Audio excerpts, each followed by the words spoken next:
그 서강대학교에서 영문학을 가르친 장영희 교수님이라고 하는 분이 계세요. 벌써 여러 해 전에 세상을 떠난 그런 교수님이신데, 이 교수님이 쓰신 그 수필 가운데 하필이면이라고 하는 그런 수필이 있습니다. 장영희 선생님은 생후 1년 만에 두 다리를 못 쓰는 소아마비 1급 장애인이 되었지만 역경을 딛고 일어섰습니다. 유명한 영문학자가 되었을 뿐만 아니라 아주 빼어난 문필가가 되었습니다. 이게 목발을 짚어야 되고 휠체어를 타야 할 정도로 중증 장애인인데, 유방암에 걸려서 유방암 다 고친 줄 알았는데 척추암으로 전이가 돼서 치료를 받았지만 끝내 세상을 떠나고 말았습니다. 이 장영희 선생님이 쓰신 하필이면이라고 하는 에세이 내용은 이렇습니다. 한때 10대들이 즐겨 부르던 유행가 중에 머피의 법칙이라는 노래가 있죠.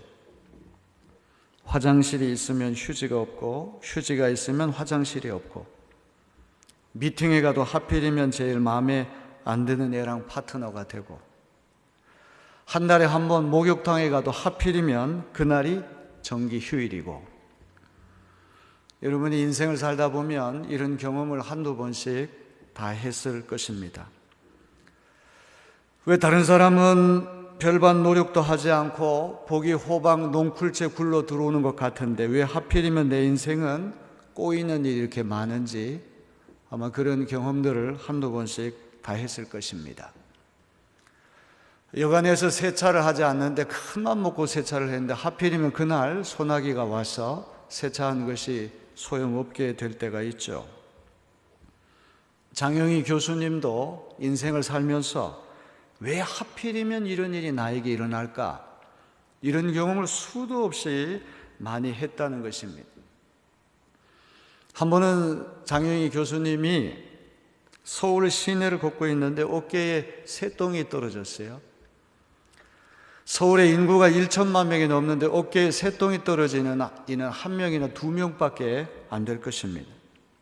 보통 사람은 그냥 넘어갈 수 있는 일이지만 이 소아마비 중증 장애인인데다가 또 척추암 또 유방암을 앓은 그런 경력이 있기 때문에 이분은 좀 더 예민하게 생각을 했던 것 같아요. 왜 하필이면 새똥이 내 어깨에 떨어진단 말인가? 왜 이런 얄궂은 일이 나에게만 닥친단 말인가? 이런 생각을 했어요. 그러던 어느 날 하필이면이 전혀 다른 생각을 가져다 줄 수 있다, 이런 것을 깨닫게 됐습니다. 학교 수업이 끝나고 노점상이 파는 펜다곰 인형을 사서 초등학교 2학년짜리 조카에게 주었더니, 아니 이모, 하필이면 이 선물을 나에게 줘? 나 말고도 다른 조카들이 많은데 하필이면 이 귀한 선물을 왜 나에게 줘? 이 감사하더라는 것이죠. 그 순간 장영희 교수님은 아주 중요한 진리를 하나 깨달았습니다. 하필이면이라고 하는 것이 생각을 바꾸기만 하면 굉장히 감사하고 굉장히 은혜스러운 일이 될 수 있구나. 왜 하필이면 나만 손해보고, 왜 나만 억울하고, 왜 나만 기분 나쁜 일이 비일비재로 일어나는가? 이 부정적인 생각을 긍정적인 사고로 바꾸니까 불평과 원망이 아니라 감사와 축복이 되더라는 것이죠. 이 think라고 하는 생각한다는 말과 thank, 감사한다는 말은 글자 하나 차이잖아요. 어근이 같다는 말이죠. 감사는 어떤 이가 합니까? 생각을 잘하는 이가 감사할 수가 있어요. 어떤 일이 닥칠 때 이것을 긍정적으로 생각할까 부정적으로 생각할까 생각의 방향을 틀기만 하면 감사한 일이 될 수 있고 불평하는 일도 될 수가 있는 것이죠. 장영희 교수님은 하필이면에 대해서 고쳐 생각을 먹기 시작했습니다. 그렇게 생각을 바꾸니까 감사가 아닌 일이 하나도 없다는 것입니다. 하고 많은 사람들 중에 왜 하필이면 서울대학교에서 영문학을 가르치는 장왕록 교수님의 집안의 딸로 내가 태어났나? 이렇게 훌륭한 부모님 밑에서 자라고 아주 좋은 형제 자매들을 만나서 이렇게 사랑을 많이 받나?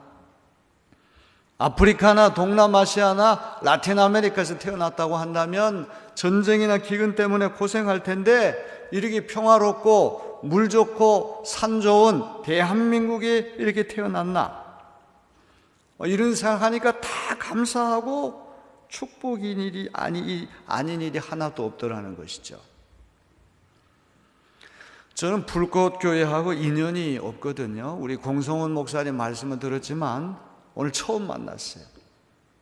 저를 부흥의 강사로 초청한다고 할 때 왜 하필이면 나를 초청했을까?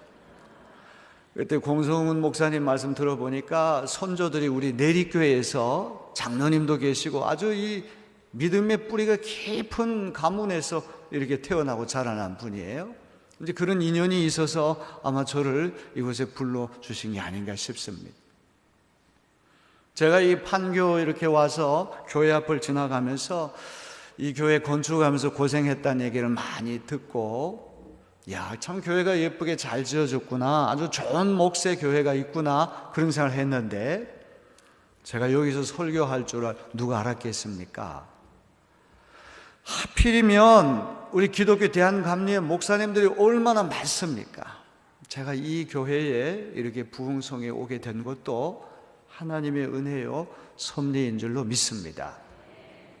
분명히 여러분에게 전파할 하나님이 주신 생명과 진리의 메시지가 있기 때문에 제가 오늘 이렇게 강단에 서 있는 줄로 믿습니다.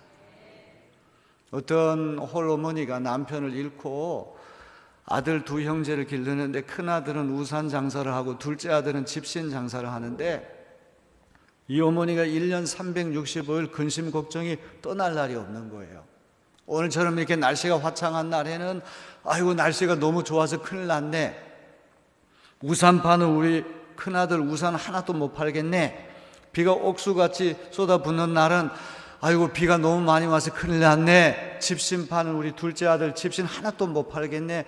1년 365일 비가 와도 걱정이고 비가 안 와도 걱정이거든요. 그런데 이 어머니가 생각을 고쳐먹고 시각을 고쳐 이렇게 생각을 보게 되면은 365일이 내내 감사한 날이 될 수 있을 것입니다. 비가 오는 날은 비가 이렇게 많이 와서 감사하네, 우산 파는 우리 아들 우산 많이 팔아서 부자 되겠네, 화창한 날에는 이렇게 날씨가 좋으니 집신 파는 우리 아들 집신 많이 팔아서 부자가 되겠네. 우리가 생각을 어떻게 품느냐, 여기에 따라서 인생이 달라질 줄로 믿습니다. 판교에서 행복하지 않은 사람은 제가 목회하는 동인천에 와서도 행복하지 않을 거예요. 어느 곳에 살든지 다 우리에게 문제가 있지 않습니까? 아픔이 있지 않습니까? 시련이 있지 않겠습니까? 다 역경이 있거든요. 그리스도인이 된다고 하는 것은 우리의 생각을 바꾸는 것이고 관점을 바꾸는 것이고 삶의 태도를 바꾸는 것인 줄로 믿습니다. 하나님의 섭리 아래 모든 일이 되어진다는 믿음을 우리가 가져야 할 줄로 믿습니다. 저는 인생지사 세옹지마라고 하는 중국의 고사성어를 참 좋아하거든요.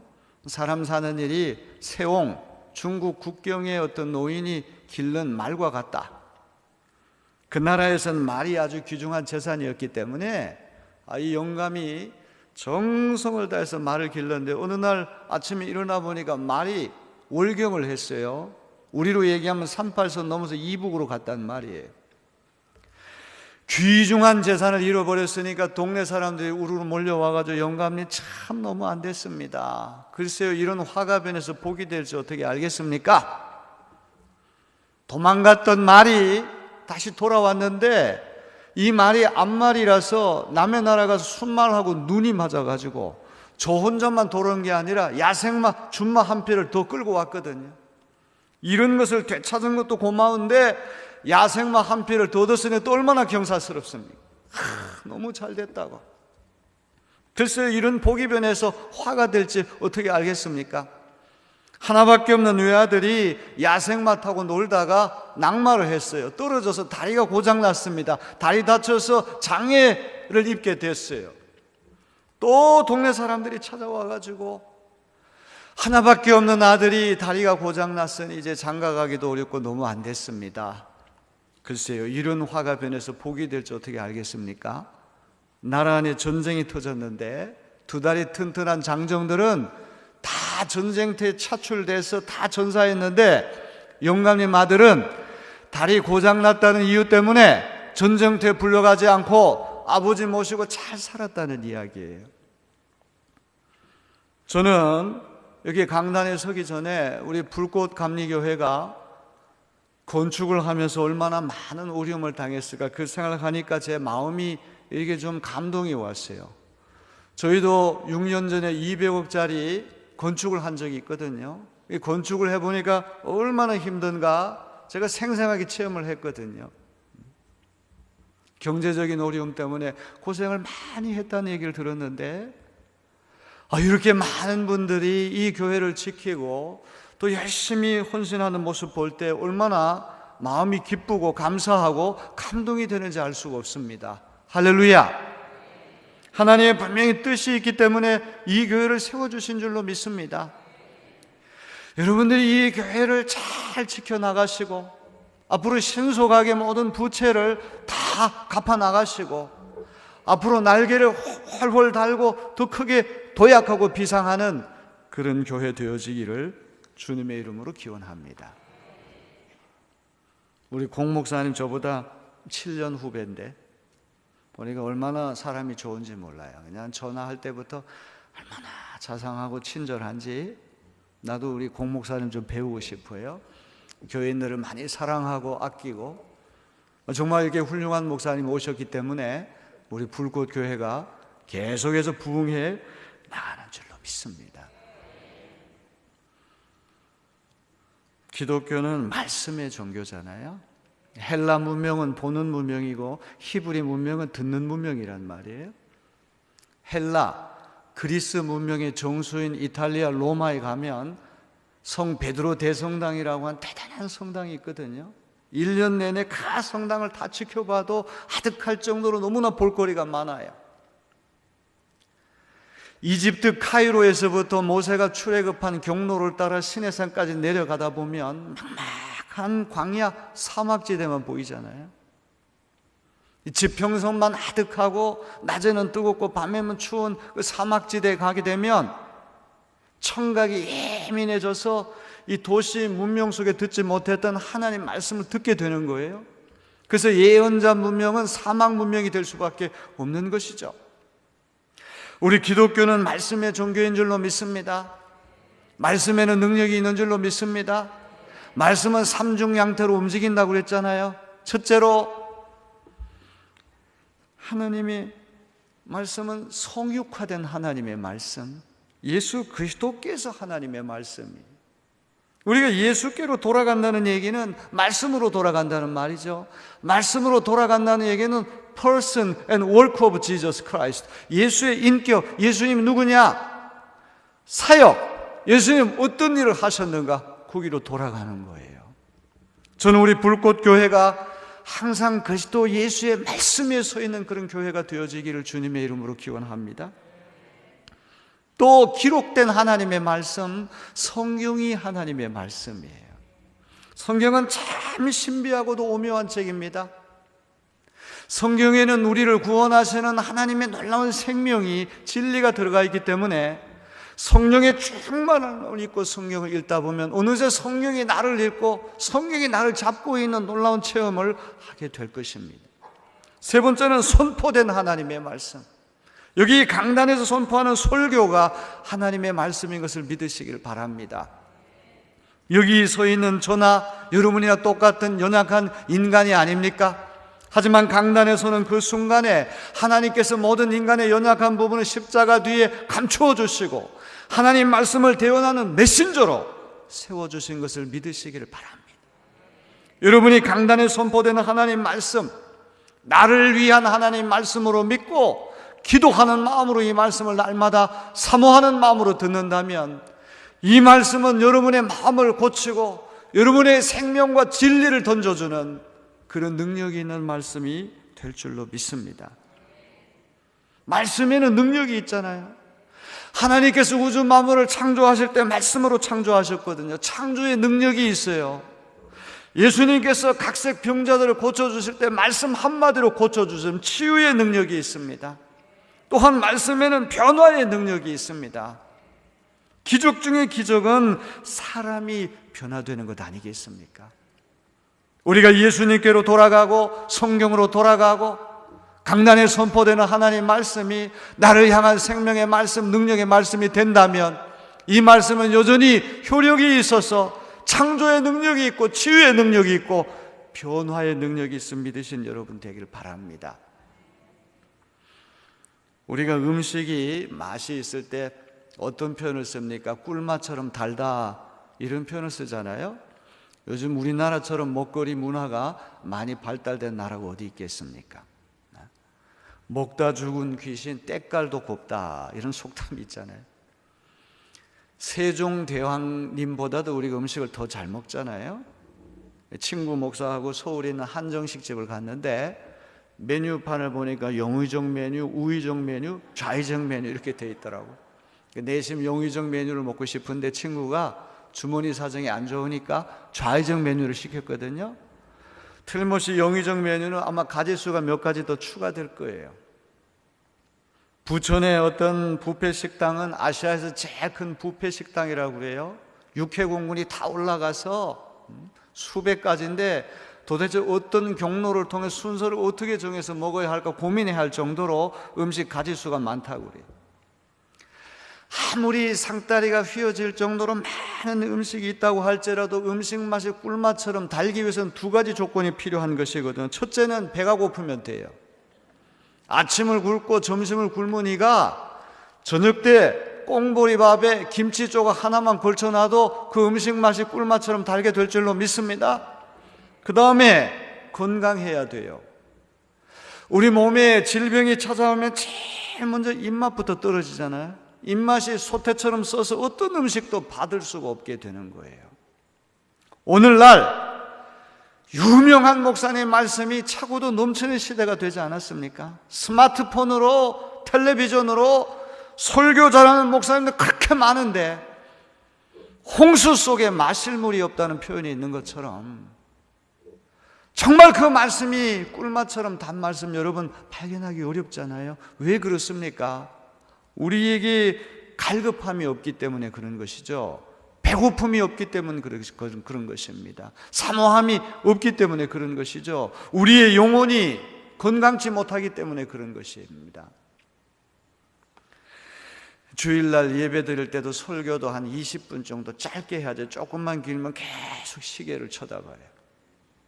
나훈아 콘서트, 심수봉 콘서트 가가지고는 2시간도 짧다고 난리를 치면서 예배 시간에 조금 길면 왜 그러냐? 유일한 청중, 유일한 관객 대신 하나님을 예배하고 우리 모두가 주인공이 돼서 그 하나님 한 분을 기쁘게 하는 이 예배 얼마나 소중한 예배입니까? 본문이 조금만 길어도 왜 이렇게 설교 본문이 기냐? 찬송가도 한 3절 이하로 해야지 5절만 되면 왜 긴 찬송 부르냐 그런단 말이지. 이게 다 우리의 영혼이 병들었기 때문이 아니겠습니까? 사랑하는 성도 여러분, 하나님께서 이번 불꽃교회에 이와 같이 부흥성회를 허락하신 것은 우리가 하나님 말씀으로 되돌아가라고 한 뜻인 줄로 믿습니다. 예수께로 돌아가시길 바랍니다. 천하의 예수님보다 더 존귀한 분이 어디 있겠어요? 그분의 사상, 그분의 정신세계, 그분의 삶 정말로 아름답잖아요. 그래서 우리는 예수 그리스도를 힘써 배워나가는 우리가 되어야 됩니다. 날마다 예수님 마음을 헤아리고 알아나가는 우리가 되어야 할 줄로 믿습니다. 우리가 예수님 열심히 믿는 것도 중요하지만 예수님을 열심히 본받는 삶을 사는 것도 그 못지않게 중요한 줄로 믿습니다. 또 우리는 성경을 힘써 읽어야 할 줄로 믿습니다. 또 설교 말씀을 사모할 수 있는 그러한 뜨거운 마음이 우리에게 있어야 될 것입니다. 자, 우리 누가복음 19장에 있는 말씀 한번 다 펴서 읽어볼까요? 누가복음 19장 1절로부터 10절에 보면 너무나 유명한 이야기, 삭개오가 예수님 만나 변화된 이야기가 나옵니다. 우리 이 말씀을 먼저 한번 살펴보겠습니다. 누가복음 19장 다 폈습니까? 우리 1절 다 같이 읽어봅니다. 예수께서 여리고로 들어가 지나가시더라. 여리고라고 하는 도시는 국경 도시입니다. 요단강을 건너자마자 처음 만나는 도시 제리코. 세계에서 가장 오래된 도시가 여리고 아닙니까? 예수님께서 이 국경 도시인 여리고로 이제 지나가시게 됐습니다. 2절 다 같이 읽습니다. 시작. 삭개오라 이름하는 자가 있으니 세리장이요 또한 부자라. 삭개오라고 하는 이름은 청순한 이런 이름 뜻이라고 그래요.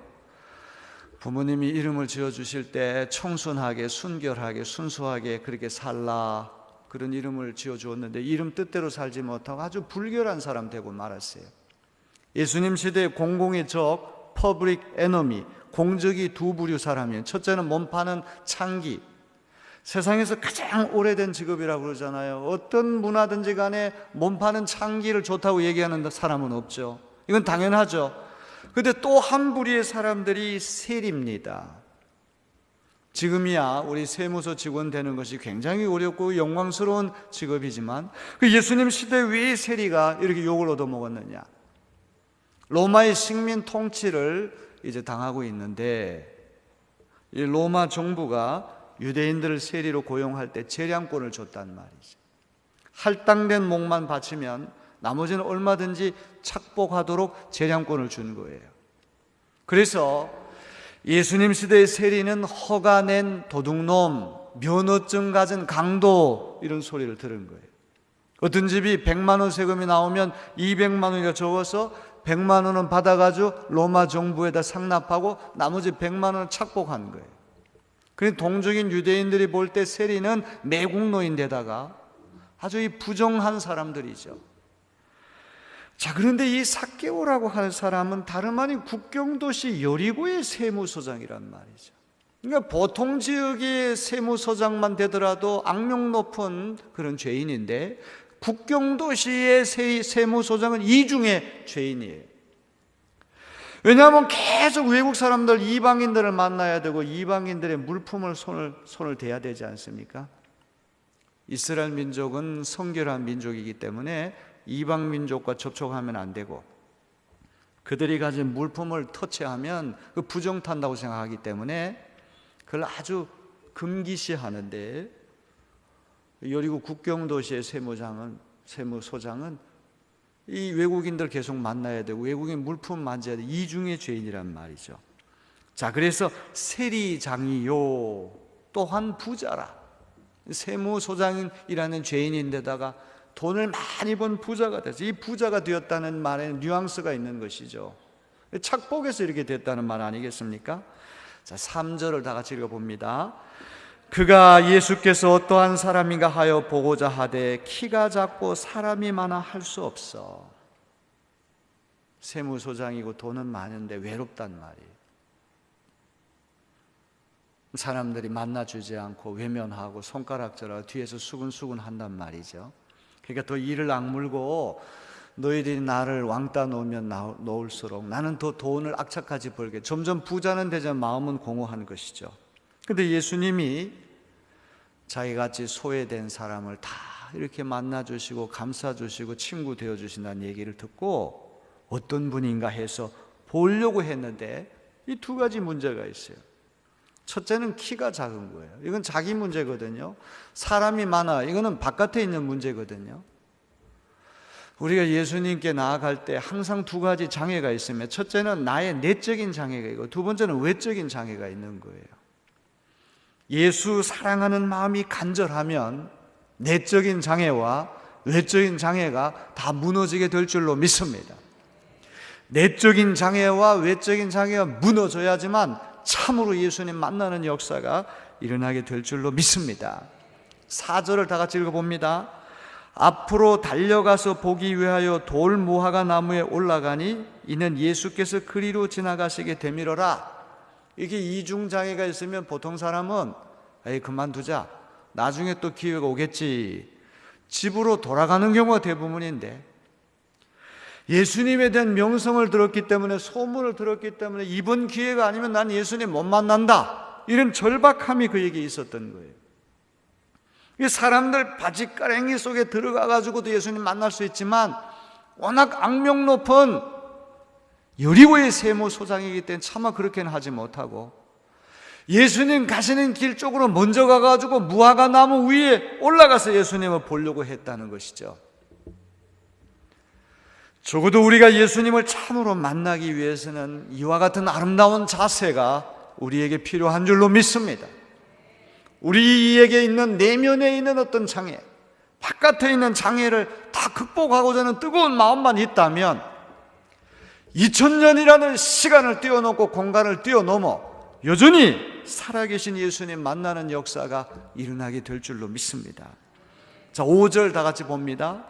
예수께서 그곳에 이르사 쳐다보시고 이르시되 삭개오야 속히 내려오라 내가 오늘 내 집에 유하여야 하겠다 하시니. 의사선생이 누가복음과 사도행전을 기록했는데 사도행전도 아주 구체적이고 자세하거든요. 의사선생이 아주 꼼꼼하니까 이 탐조등, 이 서치라이트를 이렇게 수많은 군중도 이렇게 하다가 하필이면 이 돌무화과 나무에 올라가 있는 이 삭개오에게 탐조등을 집중해서 비추게 되는 것이죠. 그날 수천 명의 사람들이 있었을 텐데 예수님은 하필이면 나무 위에 올라가 있는 삭개오를 쳐다보시고 말씀하시길 삭개오야 속히 내려와라. 내가 오늘 네 집에 가서 머물러야 되겠다. 그 커다란 저택에 아무도 찾아오지 않는 거예요. 친척들도 발길을 끊고 너무나 고독한 집안인데 예수님이 자기 집에 찾아온다니 이 얼마나 경사스럽고 기쁜 일입니까? 자, 6절 다 같이 읽어봅니다. 급히 내려와 즐거워하며 영접하거늘. 성경은 아주 압축적인 용어거든요. 수백 페이지 얘기할 거를 한 줄로 딱 처리하는데 급히 신속하게 내려와 즐거워하며 예수님을 영접했다는 거예요. 자, 그랬더니 7절 보세요. 뭇사람이 보고 수군거려 이르되 저가 죄인의 집에 유하러 들어갔도다 하더라. 항상 세상 사람들하고 예수님 보시는 시선이 달라요. 사람들은 죄인이라는 것만 보지만 우리 예수님은 저 삭개오가 얼마나 외로웠을까? 저 사람도 하나님의 형상을 가진 하나님의 자녀이기 때문에 회복돼야 된다. 내가 찾아야 되겠다. 예수님 생각이 이런 생각이 아니겠습니까? 자, 8절 다 같이 읽어보면 아주 중요한 말씀입니다. 삭개오가 서서 주께 여짜오되 주여 보시옵소서 내 소유의 절반을 가난한 자들에게 주겠사오며 만일 누구의 것을 속여 빼앗은 일이 있으면 내 갑절이나 갚겠나이다. 삭개오가 먼저 회개했기 때문에 예수님이 그를 받아주신 것이 아니라 무조건 용납해 주셨던 거예요. 용납될 수 없는 죄인을 용납해 주심을 용납하는 것이 진정한 믿음인 줄로 믿습니다. 우리가 착각하는 게 하나 있어요. 먼저 우리 편에서 회개하고 우리 편에서 행실을 고쳐야지만 하나님께서 우리를 받아주신다. 아닙니다. 여기 누가복음 19장의 삭개오의 얘기는 어떤 이야기입니까? 삭개오가 어떤 회개도 하기 전에 어떤 행실을 고치기도 전에 죄인인 삭개오를 예수님이 전폭적으로 무조건적으로 용납해 주셨던 거예요. 고등학교 다니는 아들이 잘못해가지고 자기도 잘못한 거 알고 부모님도 너무나 잘하는데 자꾸 너 뭐 잘못했느냐 얘기하고 너 고백하라 용서 빌라 그런다고 해서 그 애가 변화됩니까? 아니죠. 용납될 수 없는 죄인을 용납해 주심을 용납하는 것이 진정한 믿음이라고 한다면 먼저 하나님의 은혜와 사랑이 먼저 들어와서 우리를 전폭적으로 용납해 주시기 때문에 우리가 무너지는 것이지 우리 편에서 먼저 무너지기 때문에 하나님 우리를 용납해 주시는 건 아니라는 것이죠. 예수님이 어떤 조건도 묻지 아니하시고 어떤 것도 요구하지 아니하시고 내려와라 내가 네 집에 가서 머물러야 되겠다 무지약적으로 무조건적으로 용납해 주심을 그가 체험했을 때 집에 모시고 가기도 전에 이렇게 변화가 되지 않습니까? 재산의 절반을 가난한 사람이 나눠주고 토색해서 빼앗은 일이 있으면 4배를 갚겠습니다. 이것이야말로 하나님의 선행 은총이 아니고 무엇이겠습니까? 시간이 넉넉지 않기 때문에 이제 로마서 우리 1장 오늘 읽은 말씀으로 돌아가겠습니다. 작년이 종교교회 500주년이었기 때문에 제가 로마서 강해 연속 설교를 했거든요. 제가 머리털 나고 가장 치열하게 1년 동안을 설교를 제가 준비를 했습니다. 정말 수십 권의 책을 읽으면서 바울 사도의 걸작이죠. 세계의 판도를 바꾼 세계 최고의 편지 이 로마서 말씀을 제가 연구를 한 적이 있어요. 어거스틴 기독교 신학의 기초를 세운 사람이 아우구스티누스 어거스틴 아닙니까? 서양 철학은 플라톤 철학의 풋노트 각주에 지나지 않는다 그렇다면 서양 신학은 어거스틴의 각주에 지나지 않는 것이거든요. 밀라노 정원에서 어린아이가 펴서 읽으라 펴서 읽으라 그 소리를 듣고 탁자 위에 성경을 딱 펴서 읽을 때 로마서 13장이 딱 나오는 거예요. 그 말씀을 읽고는 어거스틴이 회심했어요.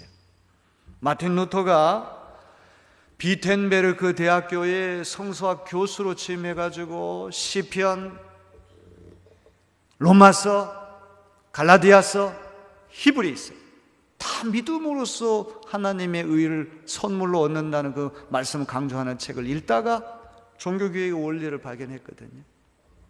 조금 이따 루터 얘기를 합니다. 1738년 5월 24일 존 웨슬리 선생이 영국 런던의 올더스게이트라고 하는 작은 거리에서 모라비안 교도들이 밤 8시 45분에 집회를 갖고 있는데 한 사람이 강단에 올라가서 루터의 로마서 주석 서문을 읽는 것을 듣고 이상하게 마음이 뜨거워져서 회심했잖아요. 1919년도에 칼 바르트라고 하는 사람이 자펜빌이라고 하는 스위스의 작은 마을에서 10년 동안 목회 생활하면서 로마서 강해 1판을 썼거든요. 어떤 사람은 자유주의 신학자 운동장에 떨어진 핵폭탄이다. 신정통주의 신학이 칼 바르트의 로마서에서부터 나온 것 아닙니까? 이렇게 중요한 책이 로마서 말씀인 줄로 믿습니다.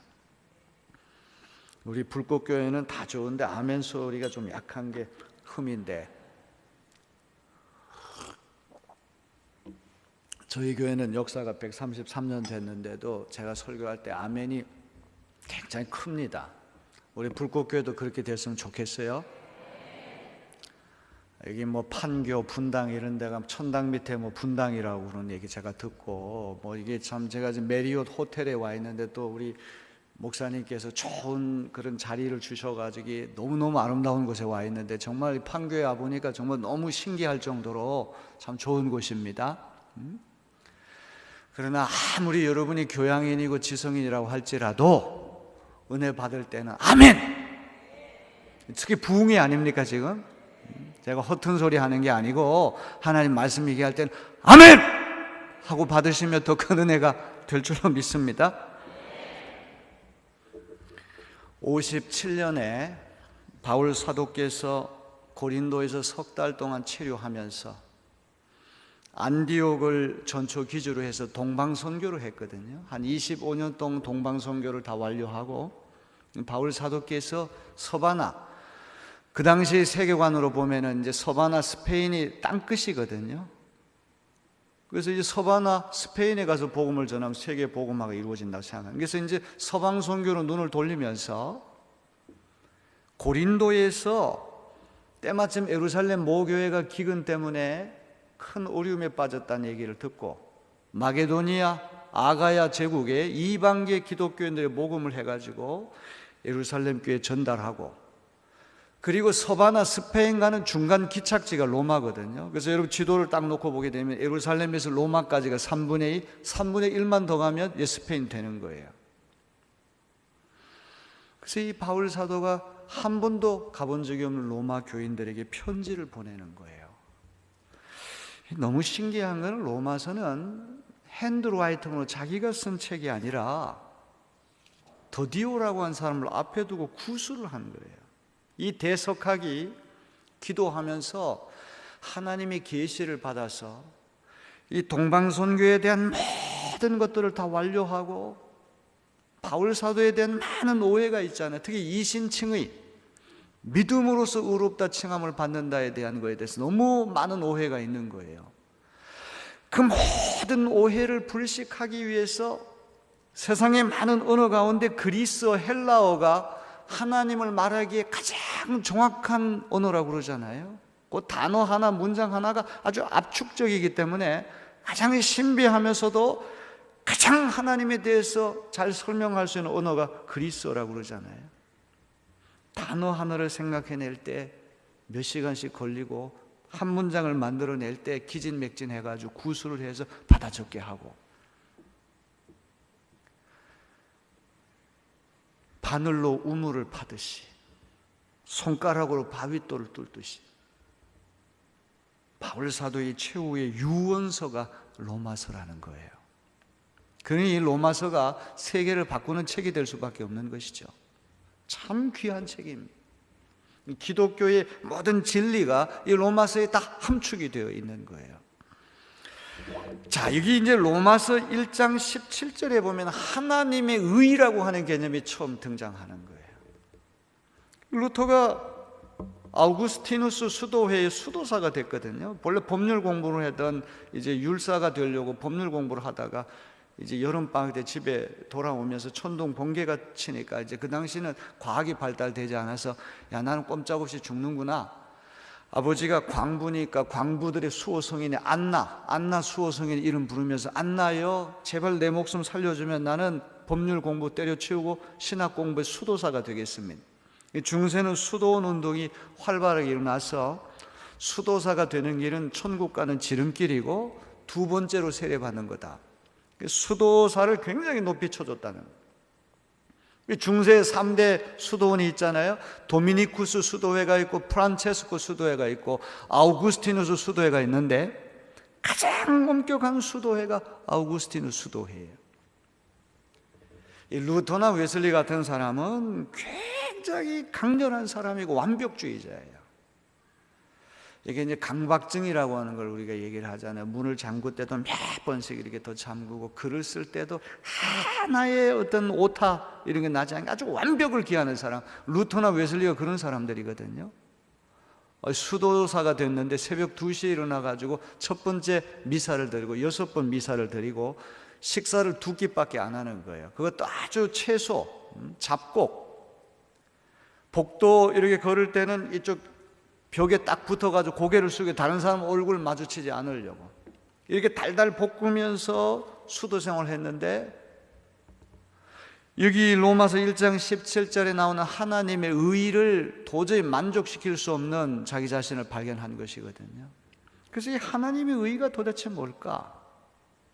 그 루터는 그때까지만 해도 하나님의 의를 소유 주격으로 생각을 해서 하나님이 가지신 의, 하나님이 가지신 의로운 성품, 하나님이 우리를 구원하시는 행동, 이것만 생각하는 거예요. 그래서 비텐베르크 대학에 아우구스티누스 수도원의 탑이 있는데 그 탑에 올라가가지고 이 17장에서 나오는 17절에 나오는 하나님의 의라는 개념에 막혀서 이 오도 가도 못하고 딱 막힌 거예요. 뚫지를 못하는 거예요. 그러다가 그 다음에 나오는 오직 의인은 믿음으로 말미암아 살리라, 이 하박국서에 있는 말씀을 깊이 명상하면서 여기서 얘기하는 하나님의 의라는 것은 하나님이 가지신 우리가 만족시켜야 할 하나님의 의로운 본성, 그게 아니라 우리가 믿을 때 하나님이 값없이 주시는 선물로서의 의구나, 소유 목적격으로서의 의구나, 우리 쪽에서 만족시켜야 할 하나님이 가지신 의가 아니라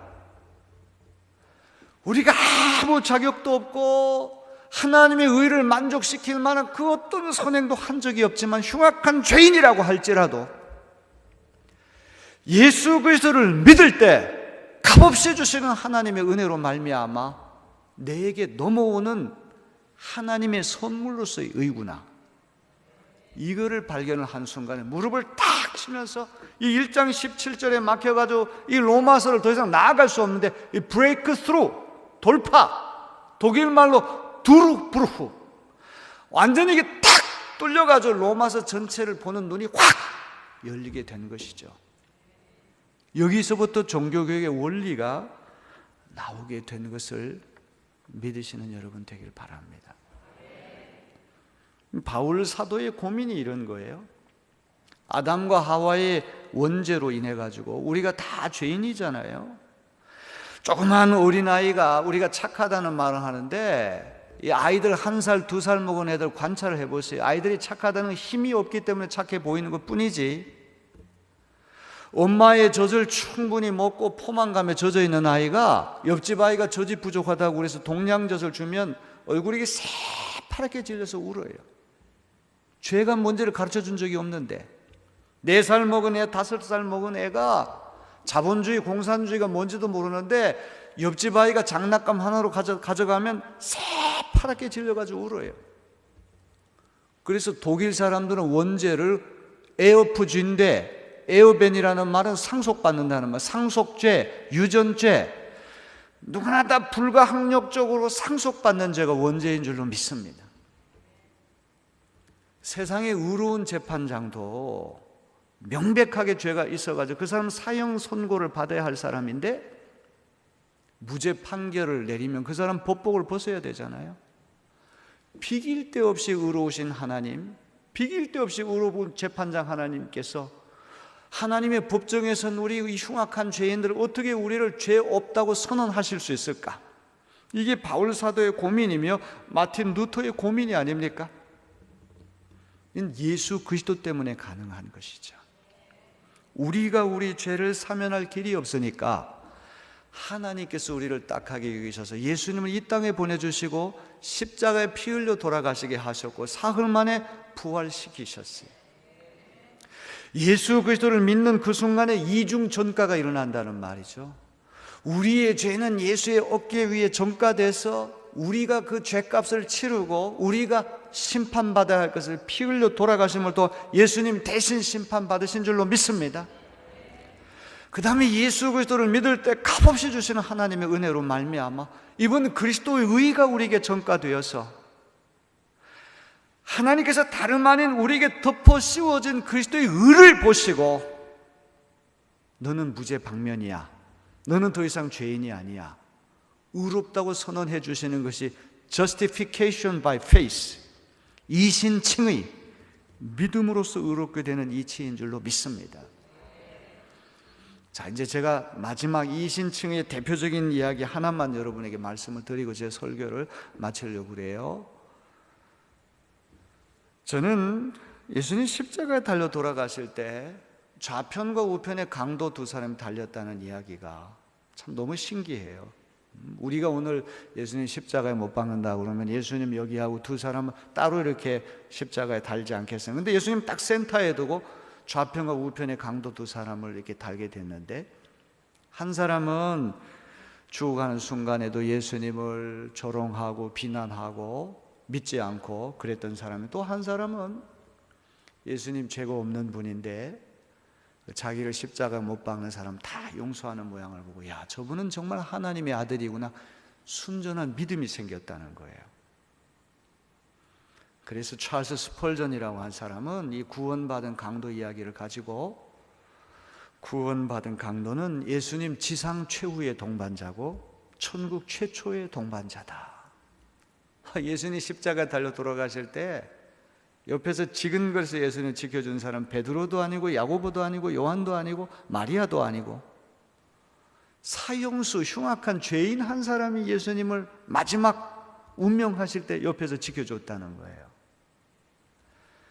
세상에 오실 때에도 루터의 말대로 우주 만물을 지으시고 전지전능하신 하나님께서 사내를 알지 못하는 14살 정도 먹은 티네이저 수천여의 태 속에 들어갈 만큼 콩알 만큼 작아지신 하나님,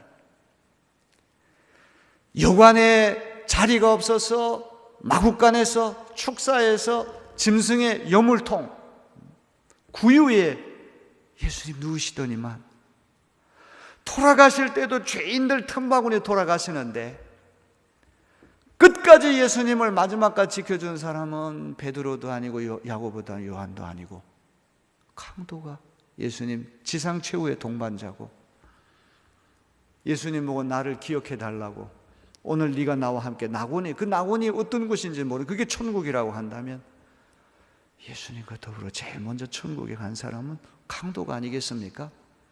여기에 복음의 비밀이 있음을 믿으시길 바랍니다. 잘 생각해 보세요.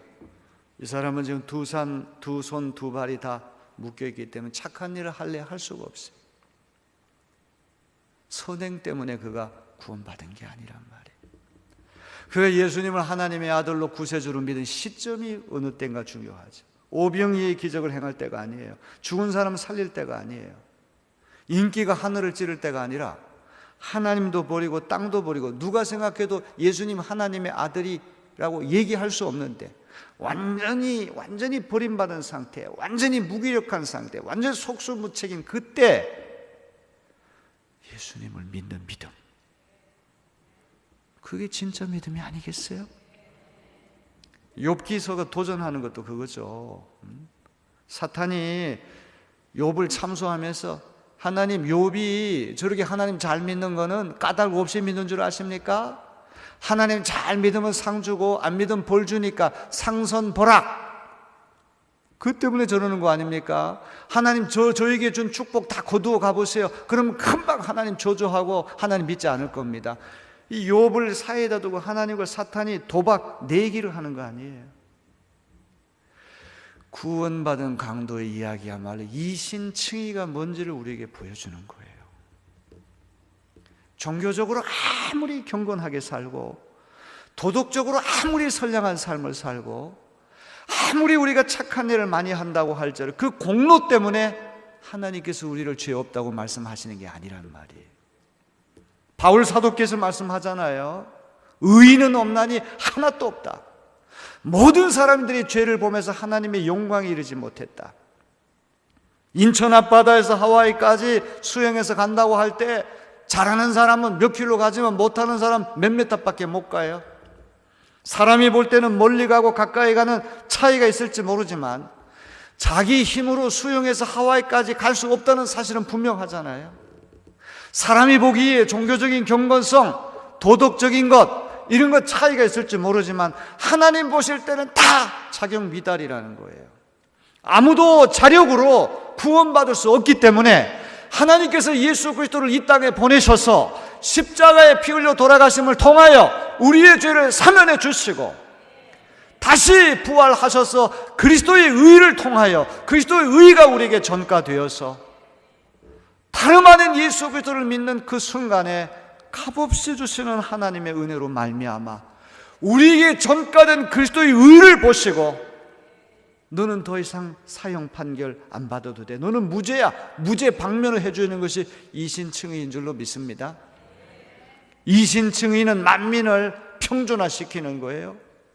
2000년 전에 로마 황제를 신으로 여겼던 그 시대에 여성들과 노예들, 완전히 변방으로부터 이렇게 밀려난 소외된 사람들이 제국이 전부가 아니라 천국이 있습니다.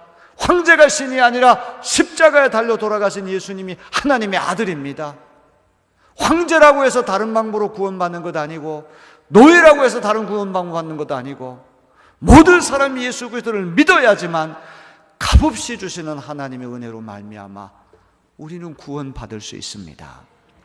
만민을 평준화시키는 거예요. 종교적으로 경건하든 지위가 높든 낮든 부자든 가난하든 남자든 여자든 피부 색깔이 어떻든 간에 우리는 다 죄인이기 때문에 예수 그리스도를 믿어서 값없이 주시는 하나님의 은혜로 말미암아 구원을 받게 되는 줄로 믿습니다. 또 이신칭이라고 하는 건 모든 인간의 자랑을 무력화시키는 거예요. 인간이 성취하는 어떤 의도 하나님의 의를 만족시키기에는 역부족이라는 것이죠. 민주주의, 사회주의, 공산주의, 제도가 아무리 뛰어나다고 할지라도 그것이 하나님의 나라는 아니라는 것이죠. 하나님의 나라는 우리가 도달해야 할 영원한 이상이고 지상에 있는 모든 제도를 계속해서 비판해주는 기준이 되는 것이 하나님의 나라인 줄로 믿습니다. 그래서 세상에 예수 그리스도가 아닌 어떤 것을 가지고 자랑하는 사람은 물에 빠져 죽어가면서 이제 물 바깥에 집 문서를 들고 박사학위증을 들고 자기 재산을 들고 자랑하는 사람과 마찬가지라는 것이죠. 이신층이라고 하는 건 인간이 쌓아오는 모든 의라고 하는 것을 무력화시키는 거예요. 우리는 다 육부족이라는 거예요. 오직 예수 그리스도를 믿어서 무상으로 값없이 주시는 하나님의 은혜로 말미암아 우리가 의롭다 인정을 받게 되는 것을 믿으시는 여러분 되길 바랍니다.